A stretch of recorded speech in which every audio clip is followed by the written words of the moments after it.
Well, Alan, yeah, lots to digest after all of that. Let's perhaps work back, shall we? The defining moment right at the end of the game was the decision to disallow Siddy Peck the equalising goal. What's your perspective on that? Yeah, we've watched it back. I don't think there was too much contact with the goalkeeper. I think he's gone for the ball and missed it, and obviously I think it's Tom Cannon around the goalkeeper. He's misjudged the flight of the ball, and City's got the goal, and then obviously they've seen something and made that decision. It came at the end of a game of which there were lots of contentious decisions. So the decision to award Southampton a penalty in the first place, yes, and Adam Armstrong missed it, but in the build-up, what was your perspective? Yeah, exactly the same really. I just thought, don't get me wrong, it's a great first touch and then commits Coops, but I think Coops is pulling out and he just puts his legs into him like any experienced striker does, and then it's up to the referee to make the decision. We don't think it's a penalty, but he made the decision that it was definitely a penalty and kind of set the tone really.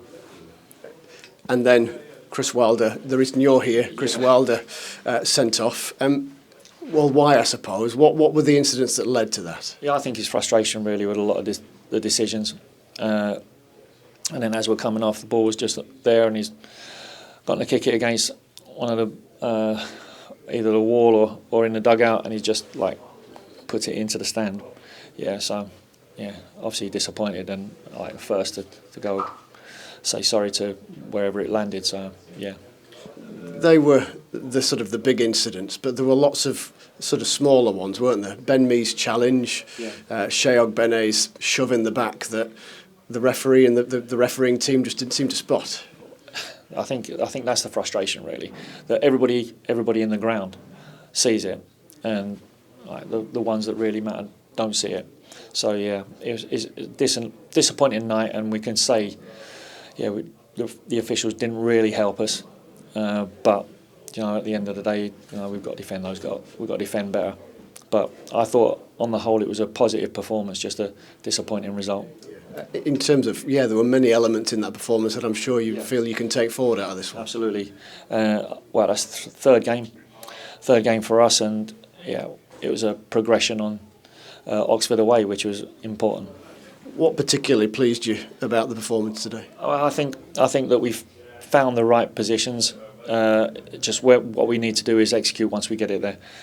I thought out of possession we looked really good, solid first half, and looked dangerous on the counter attack. And just a typical championship game where the opposition are going to have the ball, all you do is keep your shape and wait for the opportunities, and we did that really well. And obviously Ty scores a really good goal.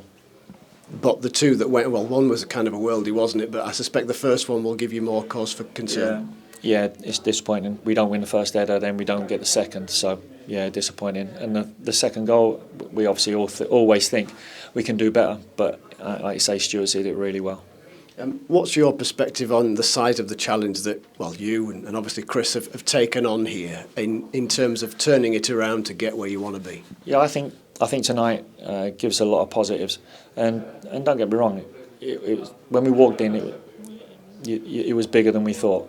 I think we underestimated, but I've got to say that the players have been really good, and the performances have been okay. Yeah, not really where we want to be, but they're getting there. And I thought tonight was one of those performances where we nearly were really good.